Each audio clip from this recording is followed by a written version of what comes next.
And welcome everybody. This is Old Bob 10025 for First Circuit podcast number 18. Holy cow, dude, 18.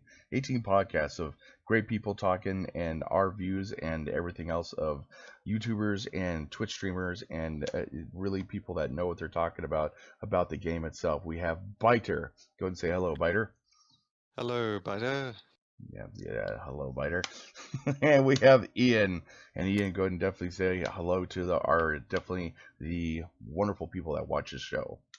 Hello, definitely wonderful people that watch the show. I don't have any clue about what I'm talking about, though. Okay. Sorry, just swallowed a little clanner. Anyways, first off, we have a couple topics. We're going to be talking about MechCon 2017 coming out. Obviously, a lot of people are at this MechCon. A lot of different things will be coming on. With that, we'll be talking about the Hellspawn new mech coming out on the 12th, and then we'll also be talking about a new C-Bill mech that's out there that just came out. So first, we're going to talk about MechCon. So what does everyone think about MechCon and their views about it? So we'll start with Biter first. So, obviously PGI has been talking about this thing for quite some time. If you're really into the MechWarrior Online or BattleTech, I guess, maybe in general, this is kind of interesting, though. I think the tickets are already sold out. You've probably already been, if you're going to the event, you already hopefully have looked at the details of it. And if you're not going, I'm sure you'll love us talking about it for quite some time. True. I think all of us here are not really going. For me and Ian, at least, of course, it's quite a hop across the pond. Yeah, I was looking at plane tickets. I would have to pay $1,300 just for planes to get there, get back in time for work. So yeah, no. That is a lot, man. Yeah, and basically it's for one day, isn't it? Yeah, but I think I might go next year though, just because like if I could just go for one day, I figured I'll go for 3 days, which will be the 2 days for the hotel, and then 1 day travel time basically, and then go to it and just have a fun time, see people that you play with all the time, that you watch the videos, and then also get the I mean, I would love to see my personal hero, which is Mitch Gittleman, and say, hey man, you are freaking awesome. Thank you for making something that's been part of my life for that long. And I think that'll be the great part about it. Although I do go to conventions all the time, but I'm there for like 4 days to 5 days at normal conventions. One day I'm kind of like, I don't know, want to go. But I think next year I'm going to definitely put a major effort in going though. Mm-hmm. And it's not just BattleTech guys with Mitch Gilliam and such, but a lot of the MechWarrior Online personalities we know, so the Sean Langs, the Kana Jashis, the Bombadils, etc., etc. I guess also with the tournament, all the tryhards, you could shake your fist at them. Shake your fist at him. Yeah, true. Damn you! Russ, what is up with this? Why did you do this? That type of thing. Yeah, true. Then after that, I'll be banned. But yeah, kind of, plus also too, like you meet a lot of people that have the same interests as you and the same passion in the game itself, and that's one of the greatest things about our community that we have is, I mean, literally, man, I've never been in a community that we've all had this like passion to play a single game and talk about it and just enjoy the game itself, and I think that's one of the one of the greatest things that are out there, actually. Yeah. So I'm thinking at least what kind of things are we looking forward to actually sort of coming out from this, at least from the sidelines? I'm thinking obviously, Piranha Games usually is going to show off, of course, they're going to show off MechWarrior 5, they're going to show off possibly Solaris. I hope and so. people there play that stuff, or at least see some demos of it. And there's also it's not just a Piranha event, it's Harebrained Schemes, so they're going to show off their BattleTech game and Catalyst Game Labs for the tabletop stuff. So what are you most like interested in, like, for Ian and Biter? I can take that one. I'm most interested in new gameplay videos coming out, because that's going to be the main thing for people not attending. I'm especially interested in anything Harebrained Schemes because I absolutely love Harebrained Schemes. And I'm excited to see more about the upcoming campaign, which is, as far as I'm aware, mostly done. So I hope they are gonna show off some campaign stuff. I'm definitely with you, like on the BattleTech one, because like being who I am, I'm a lore freaking nerd, and like with the BattleTech, I mean these guys built the game. They have so much lore involved into it, and like the ambiance of it and everything else. I cannot wait for BattleTech. MechWarrior 5, I'm good. You know, it's on the back burner of BattleTech, and the Solaris maps and all that kind of stuff. It's kind of like it's a switch between MechWarrior 5 and like and the new maps and all that kind of stuff. But BattleTech Online is what I am so psyched about.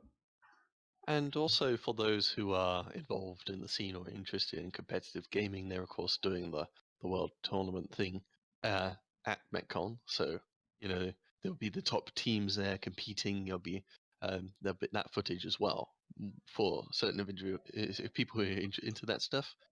All of that will be coming out as well. Oh yeah. Basically, have you seen the schedule though? The schedule basically. If I can get the schedule here. Where is it? So I know like it's on tomorrow. It says 18 hours and 53 minutes from when it starts. But I know for me the schedule, I'm probably gonna be watching mostly between 5 and 9 o'clock, because I'm not really too concerned about the I don't know the MechWarrior games on that thing. Basically, it's like, okay, cool. Like I'll just wait.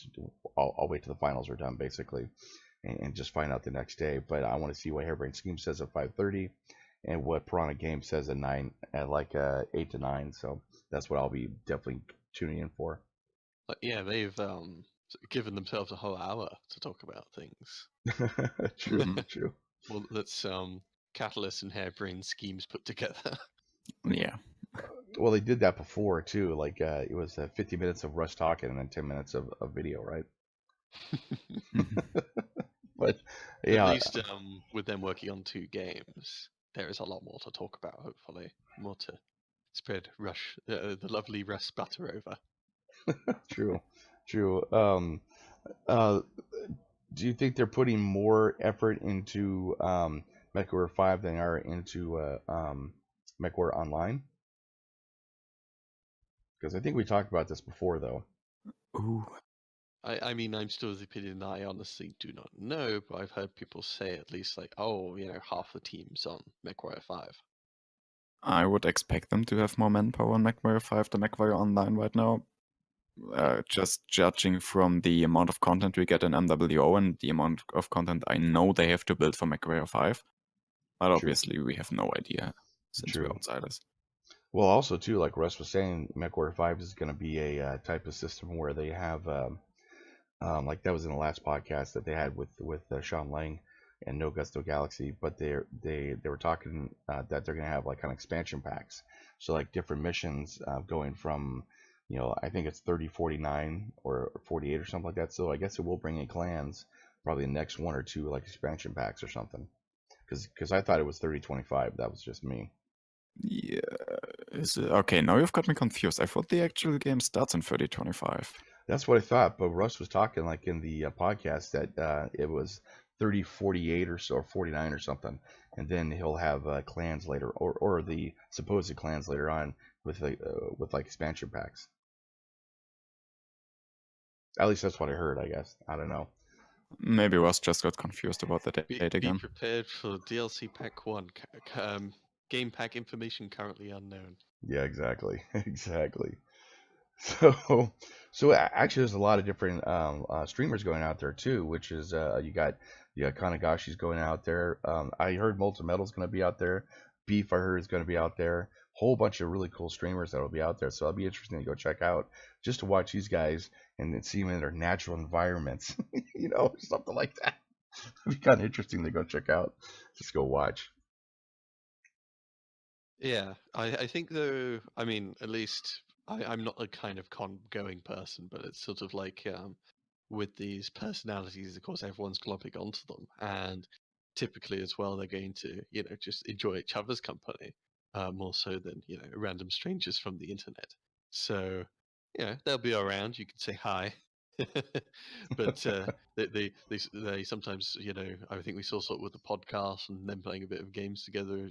Just they're going to form a ball of streamers of personalities and True. True.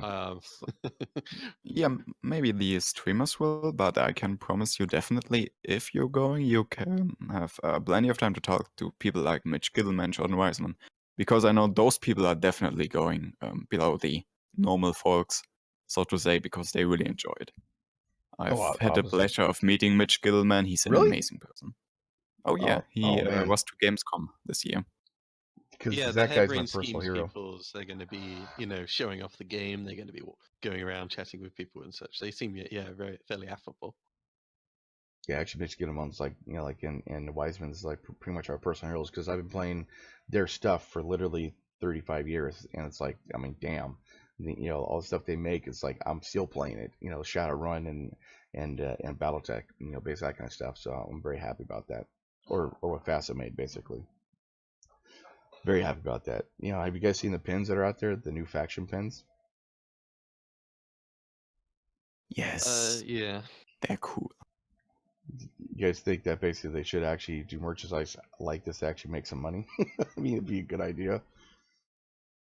Well, regarding merchandise, they've tried the battletechgear.com merch store, which did not really work. The only item they've ever really shipped are the ones that got severely founded by HBS.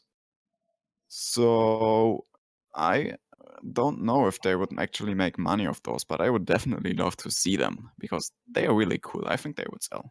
Oh, exactly. Like I know I would like the Creed one, and maybe if they, I don't know about the other ones. Probably Steiner would be kind of cool to have, actually.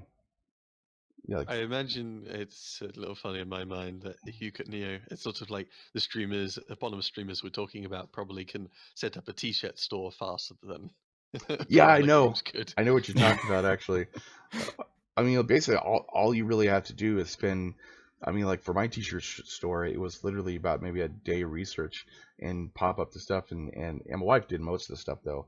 But like do the shirt really quick, and you can pop it up in less than a day for one person, and then it's up there forever. So like, I don't know why they don't do that, but I mean, it wouldn't take much to do to make a little bit extra bucks. And the faction flags they had last con sold very well. I mean, I would love to have one of those flags, but and those sold very, very well. So I don't know, they could pop something out soon.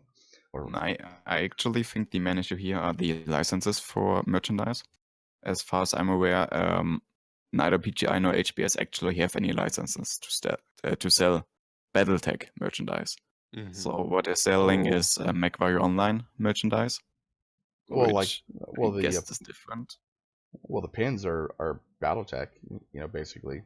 Yeah, that's actually what got me confused. I wonder if they actually acquired licenses for those, or if they're just doing it.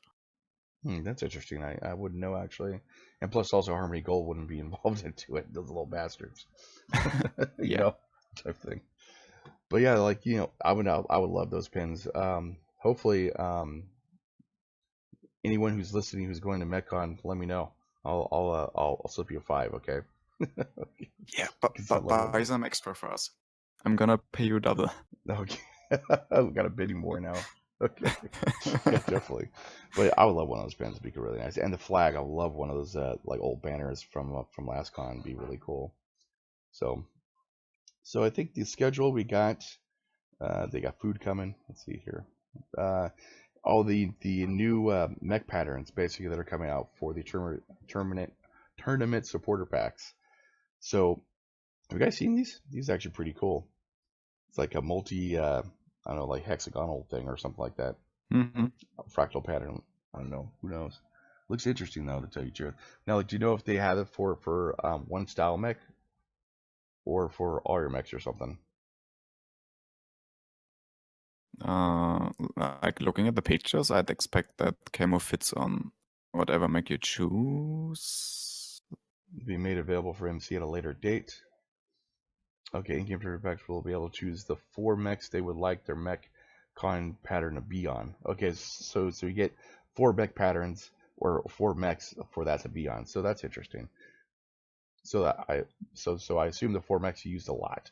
Go get that done.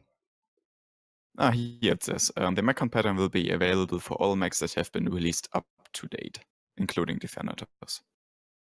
That's interesting. That'd be So kind of cool. it won't be on the Hellspawn, but you can choose everyone else. Yeah, so if you actually gone to the con, you get the camo pattern for all mechs. However, if you're just a tournament supporter, you get 4 mechs of your choice. Oh, that's crappy. Cool. Oh. I mean, it's okay, I guess. You pay $60 to enter the con, so. Well, then The big thing, at tickets. least for supporters, I'd be interested in from a consumer standpoint would be they show some preview images for War, Kodiak, Catapult, Atlas, Huntsman, and Griffin. But it's like obviously, how much could someone preview all the mechs? Like, could you preview it in game before you slap on that paint scheme? I don't think they have that option like in the game right now. Anyways. Yeah, it's not in the game right now. You'll be able to redeem it once it actually comes into the game. It's just a question of how you redeem it and whether you can see what it looks like. That's a good question. I actually don't think you can, because you're definitely going to redeem it through the website, given the platform PGI has built. Yeah. And since it isn't in game for MC, I don't think you can select it. Yeah, and it's quite a lot of work actually to preview it on every single mech. But that as at well. least for the supporters, if I were a supporter, I would really like to actually see what it looks like on all the mechs, so that I could actually choose the 4, mechs that I feel like I really want to put that paint scheme on. That's understandable, actually. Yeah. I know some mechs basically, when you buy the say the Kurita pattern, it looks good on some mechs but looks crappy on other ones. So yeah. So I think the best chances the consumers have, if you've only a supporter perhaps, is you just badger some of the streamers and whatnot who attended. Like you badger Color to release a video showing what the paint scheme looks like in every mech, so that we can make an informed consumer decision. I'm sure all the YouTubers and streamers will be doing something like that. I know Molten will, and I'll probably be doing something like that, just the 4 mechs that I pick. But yeah, everyone's gonna be doing that kind of stuff. Everybody will. I mean, it's kind of cool though. It does look really neat, and I can't wait for the different type of colors you can put into it. So that'll be kind of interesting to check out. Oh yeah, I'm definitely seeing Ada putting his Javelin colors on this thing. I mean, the Griffin looks really nice, actually.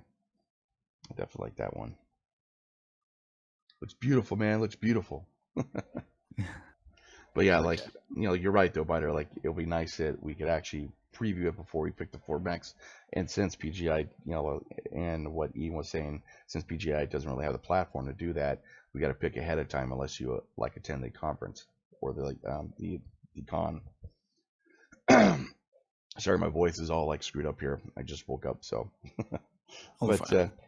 But yeah, so that's kind of nice. And the tournament supporter pack will be ending on Saturday, do you think, or on the 12th?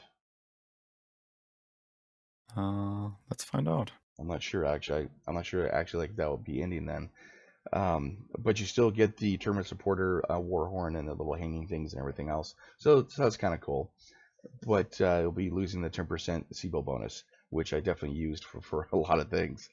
And all the extra, it doubled the rewards and such. Yeah, exactly. It's well worth it for next year. Definitely spend the $10 for it. Yes, I mean, just get it as soon as it comes out, and then it'll be well worth it because they give extra bonus items and everything too.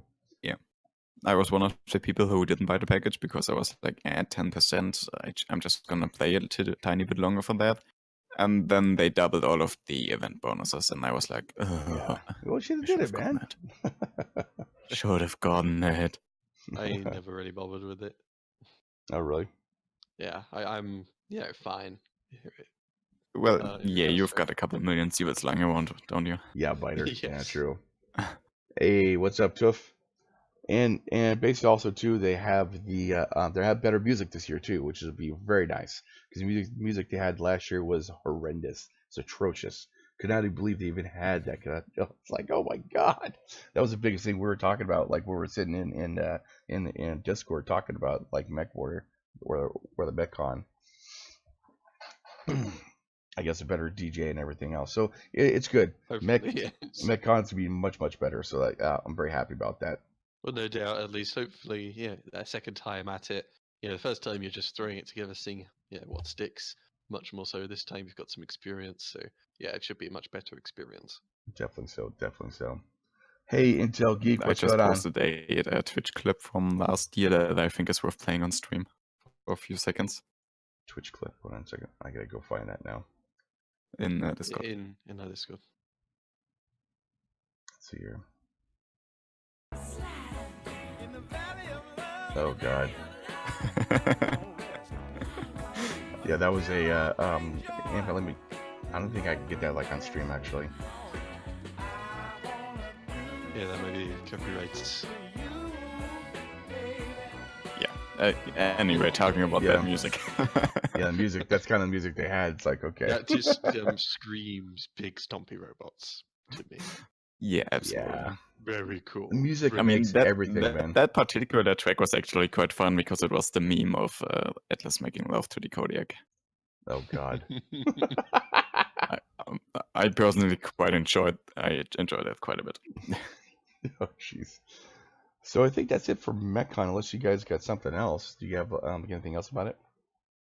We got the schedule, the facts, tournament pack, location. I think it's in some type of bar or something like that. It's in one of the hotels in Vancouver. Okay. Straight on the harbor. One thing I am potentially interested in is actually the Catalyst presentation. I would just like to mention real quick. Because Catalyst has for the past 3 or so years actually working out on how to continue the whole Battletech timeline past the debacle that were the ages we don't speak of. What so, the Black Age, the Dark Age? the thing that doesn't exist. So there's a small chance that Catalyst might have something to say about how they want to salvage that, how they want to continue Battletech. So who knows, maybe we'll get surprised from that presentation. I mean, I'll be interested to check that out too, because I read all the I have all the Battletech books and the role play game and all that kind of stuff. Be interesting to check out what they have coming up, because that that'll depend if I want to go ahead and either purchase the PDF or go purchase the book itself. I have to wait and see, and yeah, this is the chance for all 3 of the companies to put their best foot forward. I hope they do. I really hope they do.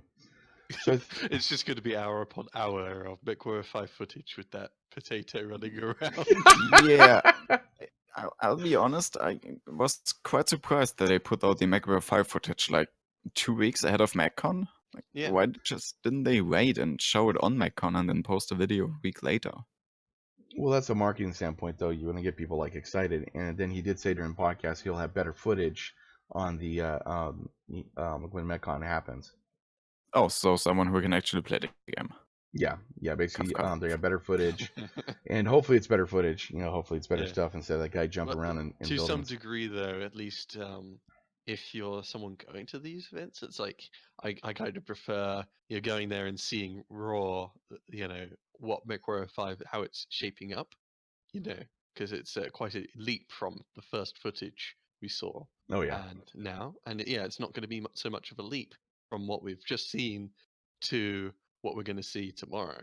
So, it's like, oh, great, I'm going to the thing to see more of what I already know now. Thanks. Yeah, that's a big thing. True, very true. Like I know, like I'm going to be watching it with I guess all you guys like in Discord, and we'll be sitting there just commenting on a bunch of different stuff, because that's what we do. Just commenting on how bad those pilots are again. Oh god, this would be funny. Oh god, I can't wait for that. I might actually stream that part. Actually, be funny. Okay, so also on the 12th is the new patch notes. Well, I don't know when the patch notes will be coming out though. It'll be the new patch, but new patch. The patch notes have not come out, and the roadmap, the last one they did, I think, went up till the November patch. So we're fairly blind going into this, other than obviously MechCon tomorrow. Maybe they'll talk about the patch, but I doubt necessarily that's the top priority. Yeah, right now they're trying to set up the computers, make sure they don't crash or something. But the new Hellspawn will be coming out on the 12th, and it looks interesting. All I could say though is I'll be target. I got one question for everybody. Does that missile pod, is that in the arms or the torso? That's army, yes. That's arms. Yep. Okay, The, then the that. big high one is in the arms, yeah. Okay. And whenever there's one there, it gets armor bonus. Yeah. Well, I'll be taking that thing out real easy. Yeah, and then you just got armor bonus, which is kind of nice regardless. Yeah. But yeah, you know how there's all these Thanatoses running around? The big, blocky, ECM-y kind of mech? Well, Yeah. now there's a smaller, blocky ECM mech running around. And it is pretty small, actually. Yeah. But it's the same. It is It's a 45-tonner. it's about a little bit lower than a blackjack, which is kind of like interesting. Yeah, that's just and a Phoenix Hawk a little bit lower than Phoenix Hawk, so it is really, really small and just 45-ton mech. I guess it's gonna get there. I mean, the quirks though, I think what bothers me about the quirk system and how they actually did it was you're paying money for these mechs that are coming out, and it should have a little bit more quirks than the ones that are already out, say like the Vindicator and a couple other ones. And basically, you're getting all these really, I mean, they're okay quirks, I guess, for armor wise and everything, but you're not getting, we're paying for the mech, and you're getting crappy quirks for them. Should be a little bit more.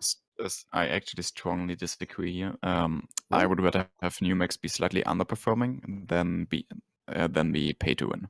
Why is that? Yeah, so, I would concur generally. Oh, like that, pay to win. Yeah, because I'm very worried about the pay to win with all of the pay to win debacle we have been going on currently. Oh, with so okay, with EA. With the company that should not be named. So I would honestly rather take a couple of weeks of underperforming until PGI manages to balance out those new mechs. Okay, that makes sense, actually. OP and pay to win. That makes sense. You have a lot of things you have like should not be named. You're like everything else is Clan Wolverine, right? Clan Wolverine? I've never heard of those guys. What are they? Oh, good. Oh, but that you have it in there. Pure plus. But the some of these mechs actually look pretty cool. I know if I bought it, I didn't actually get it though. I would definitely love the 7P because it has 5 energy and 2 missile and doesn't have those little arm mounts for the missiles. And I know for one thing I'll be targeting those missile mounts like there's no tomorrow. But it does look interesting though. That's the thing, though, actually, at least, with the missile high mounts, it's actually kind of a small little bullseye target away from the center mass of the mech. Yeah. So we really have to wait and see how much pugs actually catch the missile launcher. And of course, even if you don't equip the missile launcher, you're getting like 50 extra armor on the arm. So that is actually a pretty tanky arm. Yeah, the 9F has like freaking like plus 20 armor on left and right torso. Arms are just structure of 10 and 5 basically. Looks, I mean, damn. I mean, initially when they were releasing the quirk list for the 7P, I asked questions in the forums a bit because it said it had no quirks whatsoever and the worst agility of the bunch. And I said, wait, what's the point of the 7P? It has no ECM, no jump jets, no quirks, and the worst agility. Is it really that special to have, 5 energy 2 missile, and a lot of them is located at the CT, or in the torsos? And they said no, this one is the one without the agility stuff, so we're actually going to give it the best the mobility, and it's actually going to have some quirks. It actually has missile cooldown -10, armor left torso 18, and structure right torso +5, which is kind of bizarre, I guess. I don't know. Yeah, it's interesting, at least with the way they've been quirking mechs, like after the skill tree dropped, was they're always sort of more focusing on the general weapon quirks. So you don't have SRM4 nodes, you have missile cooldown instead, just generic quirks. But they also want to make sure that you don't have it goes like 5-10%. They're not trying to go too big with 20s or 25s or whatever it was Mhm. before. So against other mechs like that, the Hellspawn is similarly conservatively quirked. I would say generally though, at least the 45-tonner category is fairly competitive, and the big selling point, at least for me, for the Hellspawn will probably be running around under ECM with missiles and energy, giving Mhm. people a good smack in the bottom. Yeah, Yeah, exactly. and with a max engine cap of 355, you can actually turn this thing into a pretty damn speedy mech. Yeah, I'm I mean, liking it's the the same engine cap 72. like the Phoenix Hawk, but obviously you can't actually slap on much weapons afterwards. hmm Like Yeah. stealth armor and everything. Yeah. And the Phoenix Hawk is obviously the much more energy boaty 45-tonner, whereas this one's the energy/missile boaty one. It looked cool though. Like I like the 72. I love the paint job on it. Actually, looks beautiful. Yeah, it actually has some pretty good quirks for him. I mean, it's a tanky for the 72. Now 72 is that's a hero mech, right? Yeah. Okay. Yeah. Yeah. Looks interesting. Looks nice. I like it. The other one, the 7DS or just a 7D, the armor looks okay, I guess. Looks interesting. Pulse laser range plus 5%, which is almost nothing. But it definitely does help though. Okay. Yeah, I mean, this mech isn't a looker, but that's kind of its attraction. Hey, when you're in the battlefield, everything has to look cool, right? Has to Yeah. look good. Absolutely. And That's why I paint blue layers on everything. yeah, otherwise though, it isn't necessarily the most, it's not blowing me away in terms of its quirks or hard points necessarily. But it's an okay addition. A bit like I think like the Thanatos is just okay. At least it's not a Night Star. It's not a like assassin, right? Well, it's no assassin, of course not. It's no Oh yeah, assassin. Yeah. definitely not. Well, the 8E has 3 missile points, so that might be kind of like interesting. We'll run around with a big engine, or 5 for the 8P. That might be a good idea. Run around with that, go really quick, and no ECM. Never mind. Yeah, and those ECM and also those missiles are the arm pods. So Yeah. Yeah, I'm not sure how it will pan out, but I'm interested in the 7D because it has a universal 10% cooldown quirk. This means that applies to its energy and its missiles, whereas other ones have really awkward kind of just the missile or pulse lasers or LRM or range, and these are all not so valuable. Yeah. So in just terms of pure value, the 7D, the one which you can get the special paint scheme on, has a universal 10% for all its weapons. It also has the ECM and 2 missile hull points to work with. So you could go, 2 MRMs and 4 medium lasers and And, run around high speed with jump jets. and looks like also too it does have the missile parts inside the left torso. Yeah, you could do. It depends on how this pans out, but obviously you could do a big like MRM40 in the left torso, or spread it out between the torso and the right arm. True. Yeah, looks good. I'm gonna expect MM30 with a bunch of small pulse laser or medium laser, stuff like that. I think medium lasers. This thing, it's got some survival stuff, but I think it's gonna be a little squish. Yeah, It's I no think indicator. you're gonna play it either as a really fast harasser in the way you play Javelin maybe, or Mhm. just straight up second line support mech. True.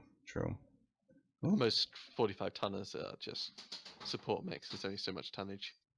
I think we forgot actually for MechCon they'll be coming out with Solaris and the Mech Bay, basically able to walk around the Mech Bay or at least have something that looks like that, and then also the new city map too. I forgot what the code mention does. Perhaps, yeah. I think at least as far as I'm aware, all of that stuff is slated for next year. Yeah, 18. But we certainly for MechCon will be seeing Solaris, and first person Mech Bay, hopefully, fingers crossed, and double fingers crossed for the city map. Oh yeah, I mean Mhm. everybody's been begging for that map. I mean, pure city map with like maybe like a park in the middle or something like that. It'd be like fighting in like New York City or something. It's Be cool. I can't wait for that. So, anything else on the Hellspawn coming out December 12th? So, Hellspawn, yeah, new patch coming Tuesday. Yes. I'll be interested if they'll do any fiddling or with anything else, with balance or something, anything like that. But honestly, at least for us speaking right now, on Friday, we do not know. The patch notes are not out. Yeah, true. And the roadmap does not cover anything, does not say anything that's particularly been revealed on December. They just instead talk about, long-term things Yeah. like Solaris and first-person Mech Bay and maybe 8v8 or Mech loot boxes, but it's a supply cache system. Sorry. Yeah, I know that's going to be a hard thing to do since a big like debacle with EA basically. But how about the new mech that they're probably going to go and release that isn't canon, but they'll make it canon, just like the Roughneck did, the unnamed mech did in 2016. I hope they bring new prominence to the Slowpoke. True. Jeez, Spider. Oh God. Yeah, I was sitting all serious trying to think of a response and menu.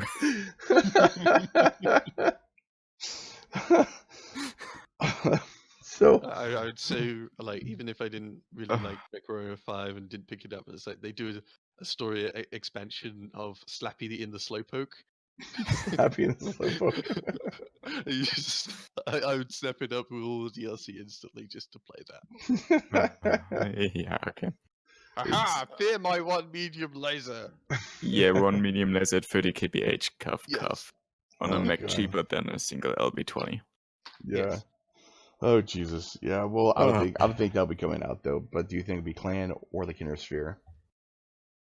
I'm honestly hoping they stay away from it altogether after the Roughneck debacle. Really? Yeah, I'm hoping so. If they design something, I don't know. Like, I would expect Clan because they already did Innosphere, but then again, Innosphere is the more versatile side, Yeah. where you've got much more freedom to actually do stuff. Well, on the Clan side, I don't even think there's a niche to put a new mech on. So I mean, obviously there's time for a Mad Cat Mark III now. That won't piss people off. I would love that one. well, how about the Warhammer 2Cs or the or the Locust 2Cs and all that kind of stuff? Like getting those out, might be an idea. Yeah. Those are low mechs though. Yeah, but still though, like those are mechs that like a lot of people like using. Like I know I'll love to use a Locust 2C because I mean it's much more versatile and stuff you can do with it than normal Locust can. Yeah, But well, naturally, isn't it more heavier, like a 35 or something? I'm not sure exactly. I go check up on it. A 30 is. I think they made it heavier. But they also have the Rifleman. They got the Warhammer 2C. They got the oh god, they got a bunch of different ones. The Phoenix Hawk 2C. A bunch of different mechs that they had. That there we go. Yeah, 25 tons. It's actually 25. Yeah. Still, I mean, 25 tons. That's an extra 5 tons of weapons. That'd be kind of neat to go check out, and that'd be a good pack. Hey Russ, that'd be a good pack, by the way. 4 mechs: Locust, Phoenix Hawk, Rifleman, and Warhammer. That'd be good. Russ, let you know. Make money. Okay, sorry. My personal favorites would be, Innosphere would be the Slowpoke, and then Clan it would be the Slowpoke 2C. Slowpoke 2C. Slappy, here we come. I got a cicada. You could obviously try and shoot for one of the proto mechs that the clans did. Oh, they're not going to bring proto mechs in. 5 to 10 ton mechs. Yeah, but they're not going to bring proto mechs like in the MechWarrior. Yeah, I'm just saying, if Spider wants something like that, proto mech might be a good approach. Yeah, true. I mean, proto mechs were like designed in 3070 though, right? I think, I was just going to say the obligatory thing to ask for in any of these circumstances is quads. Just to oh god, yes, please, quads. Please do. That would be interesting. Leg him. Which leg? I don't want to shoot. It's a freaking spider. All of them. That'd be interesting. I mean, I don't know. Could they actually do that though? With 4 legs? No. the current system does not support quad mechs, and many people at PGI positively confirmed that they are not going to do quad mechs ever. Oh man, that'd be cool to go see though. That's the main reason it's such a big inside joke for HBS BattleTech, Yeah. because we've got basically 2 people in the forums just shouting for quad mechs. One of those 2 is me. One of those 2 is you. Yeah, it's a giant meme. And I don't know if any of you catch the last HBS Q&A, where we No. actually drove Mitch Gilman completely mad with quad questions, because Yes. everyone joined in. It was amazing. Well, how many mechs were quad though? Like there were like there was a Goliath and I think the Scorpion, right? I know of 2 that exist in 3025. Hmm. Yeah, the 'Cause- Goliath and Scorpion. Yeah, the Goliath and Scorpion. God, that was damn. I gotta stop reading those books. Okay, so we talked about the Hellspawn. Anything else about the Hellspawn? I guess we're gonna see how it plays out. Mostly if those arm pods actually come off clean when the arms are destroyed, which would make the mech a lot less of a target. Yeah, true. We'll see. I don't know. Like, my biggest issue just it's a kind of shadow cat shape, which is okay for rolling, but also easy to hit. Mhm. So, it's quite likely to be stuck in being a support kind of mech role, and we've already got plenty of options in that weight category. So for the most part, I think it's just it's going to be there, a bit like the Osiris is kind of there as an option. Yeah. Very true. And the Shadowhawk, actually, if you roll on the left-hand side, the arms protect a lot more of the torso than the Hellspawn does. So that's okay. So I guess the Shadowhawk would be a better mech once you get down to the brass tacks of it. Maybe. Shadow Cat. Yeah.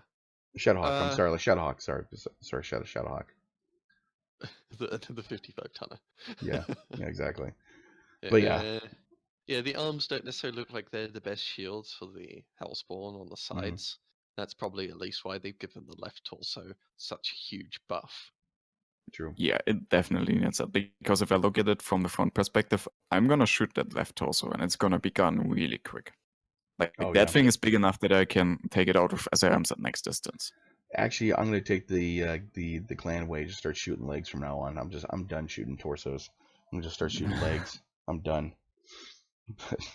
But yeah, it's an interesting mech. It's small, which is kind of nice. The same size as Shadow Cats, and then Fridges, and the Blackjack's a little bit smaller than that. So it's gonna be pretty interesting to go check out.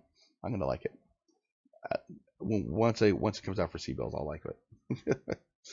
Yeah. Speaking of C-Bills, we have a new mech coming out, and which one is that one? The Annihilator is now available for C-Bills. Oh. And if you've been playing lately, there's been a lot of Annihilators running around. Yep, and of course, Mad Cat Mark II, I think, is available for MC. Yeah, but no one cares about MC because MC is not a good value. So Annihilator, let's talk Annihilator. True. I mean, like, what they're giving 600 MC for the 12 days basically. I mean, come on. I mean, just that, and then Christmas they'll probably give another 500 or 600 more, so that's 1200. You wait about a couple months, you'll be able to buy your own assault mech. Basically like through like MC. Oh joy! I could probably, if I save up starting from the the advent calendar thing, I could get a Mad Cat Mark II for MC just before it becomes available for C-Bills. No, I meant the Hero Mechs. That's the only reason why you was purchased MC for the Hero Mechs themselves. Yeah, and that's additionally kind of the silliness, or at least the nuisance of, oh look, I could get all the Mad Cat Mark IIs for MC. Yeah. Well, I'll just wait. I'm gonna get the common variants for MC. No, exactly. So So just wait for them on sale, of course. You guys have any builds for the for Annihilator? Like I haven't bought it yet, so I'm not. I have to admit I'm not a Assault Pilot, so that's all your guys' territory. To give the kind of my impression overall of the Annihilator, at least it's got a low engine cap of 300, but otherwise it has a whole bunch of survival quirks, a very good kind of shape. It's quite good at rolling damage, but the biggest, most important thing, at least in my opinion, typically is well, I think it's the most assaultiest assault mech kind of out there for the inner sphere. Like I would say, in my personal tier lists, I would say for in the sphere, the Cyclops and the Annihilator are some of my most favorite assault mechs out there. Yeah. But for the Annihilator, it really matters what build you go out with it, because I see a lot of really dumb Annihilator builds, and those are the most fun to bully.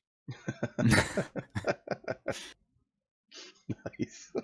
I mean, they're If tough you're, though to fight though, man. Basically, like I put a lot of like I use my boom hammer. I put a lot of like 40 rounds like into the front torso of that thing. I think it take a crap ton of damage.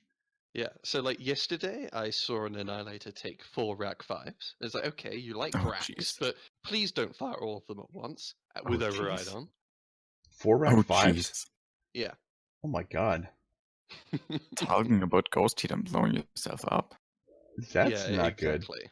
So before we dive into specific builds, my general impression for the Annihilator maybe, because I'm not an assault pilot, so yeah, it's really slow. It's not as bad as the Nightstar. It does really good though what the Annihilator is supposed to do. You slowly walk up to the battle, and once you're there, you whack stuff. That's the thing the Annihilator always did best. That's the thing where the Annihilator was really fun in MechWarrior 3. So it's okay, Yeah, even for me. the tier 3 games that I've been playing, you know, like with my alt account, I've been looking and the people do use annihilators. I've been using them as snipers, and I sit there, Oh, dude. It's like, what the hell, dude? Get in the battle, you know. And they're using them as snipers that like way far away with like AC2, like AC2 and LB2, you know, loadouts on them. And it's like, oh my god, no, please don't do that. Yeah, me and Atha were dropping in, what was it, Street Arctic Wolves, Yeah. and it was in River City, and we took out a Nightstar and an Annihilator who stayed back to try and deal with us without taking any real damage. Oh my god. Because both of them were just so awkward with their builds. Like the Annihilator was 2 rack 5s and LB2s, Yeah. and because I'm a little Arctic wolf, I'm just dodging left and right and avoiding all the rack fire, whilst Ava shoots him from another angle, Oh and god. he's getting so heat hot from the racks. He's not even firing the LBs, which actually have a chance of hitting me. So we just, slowly battered them down to death and got like 2k from killing, 195 tons with 80, and we were still ready and roaring to go to kill more of their team. nice. Okay, here's a PSA for everyone. Basically, assault mechs are what the first word in that is called assault. So basically, make sure when you do this, play assault mech, it goes up in front and charges the enemy and assaults them. You know, basically like assault and battery against another mech. So you got to do that, guys. You don't sit in back because you're just gonna go and not trade armor, and it's bad. It's very very bad. Okay. And Well, here's the they're thing: not going to. even if you tend to play like something like the Alpha which can do LRMs, still be at the front. LRMs can be Yeah. fired at 200 meters. Use And that. yeah. Plus, also too, you can target 2 different people. Basically, it takes a little practice to do, but your alarms can go against a person over 180, and then you also target the person's closest to you, which has, you know, that's like 10 feet away from you. So you still do that, guys, too, even if you have alarms. Yeah, as far as builds and such go, though, as I said, I think an Annihilator is very difficult to build for because you have a huge amount of tonnage available. You can never really fill that up with the engine. You're always going slow, and you're only stuck with ballistic and energy.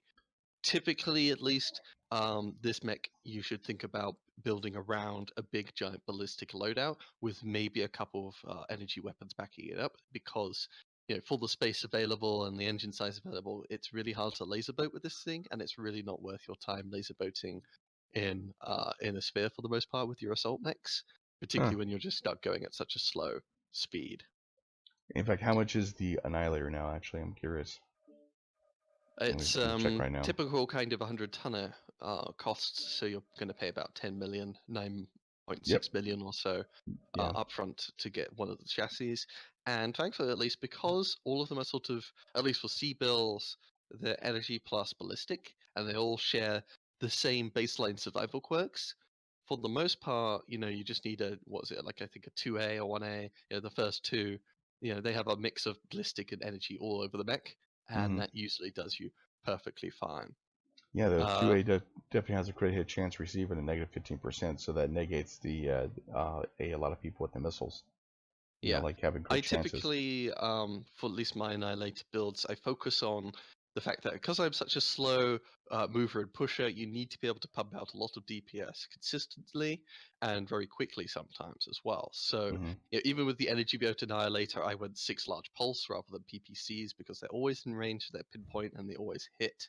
Yeah. At least with the.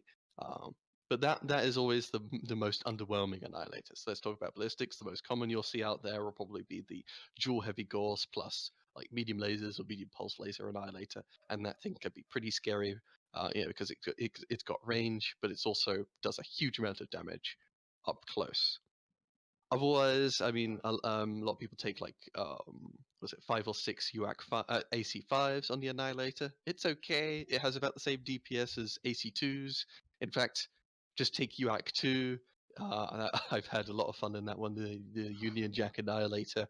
It was my go-to carry mech for us in the largest group for quite some time.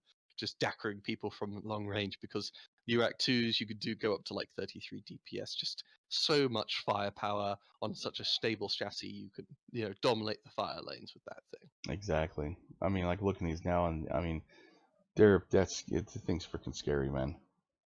Very Yeah, scary. Yeah. the two more builds I would like to throw in here are basically the lore builds. Just put on as many LB10s or AC10s as you can. Yeah. Or one of the really fun ones that's completely stupid, double LB20, double LB10. You go 32 kbh and just one-shot everything. Okay, okay, here's a lore thing. Who actually brought the like Annihilator into being into BattleTech? That's what we've got Zana for. 1 second. Yeah, it was. I'll give you a hint. It's an animal. Goes ooh. Oh, jeez. The Wolf Dragoons brought him into the Inner Sphere, or brought him back basically. Well, Yeah. they brought them back. Yeah, They didn't design them. yeah, they didn't design them, but they brought him back into the Inner Sphere, and they were. What industry was actually making them? Arcroyal MechWorks. No, damn it! If I gotta know this one, hold on. I forgot what corporation was actually contracted. Was it Blackwell like Industries? That was contracted with Wolf Dragoons to build mechs for him, like in secret. I don't know. I don't know. Okay, for the viewers, here we go. Here's a lore question: what industry was working with the Wolf Dragoons to build mechs for him after 3005 when they came in? So there you go, lore question, guys.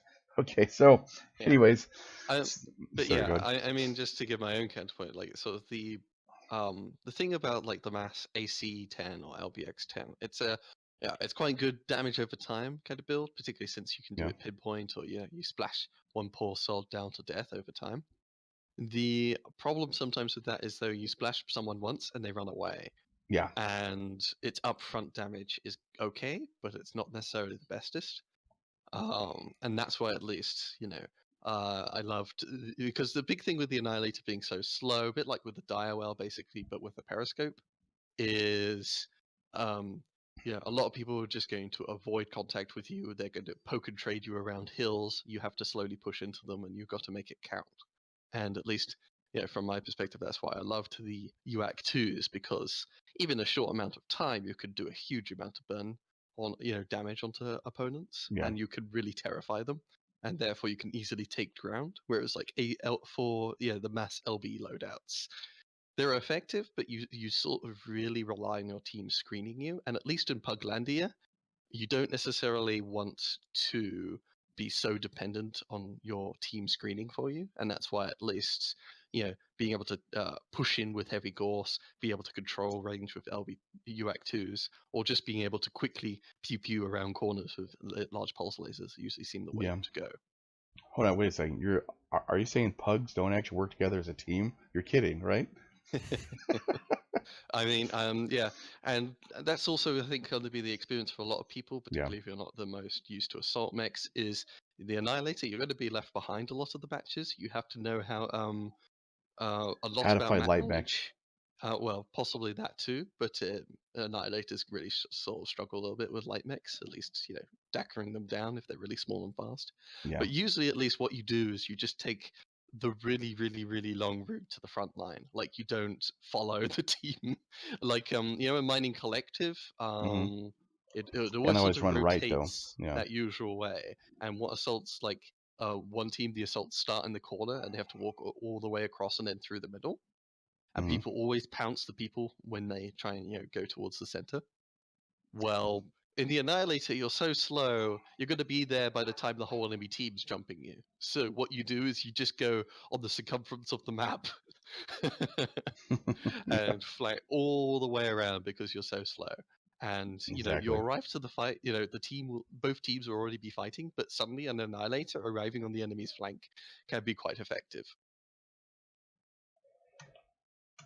I definitely agree with you on that one. Basically, as far as like I've always seen him go get totally hammered down by Lightso because everyone leaves him like everyone leaves him like behind. Let's say on the Boreal Highlands, they always just get hammered by the lights. It's like, oh boy, and that happens a lot of times. We have a Yeah. slow type assault mech, like even on my boom hammer, which only goes like I think like 57 or something like that. I'm left behind a lot of times, especially on pug matches, and it's hard, man, especially on bigger maps.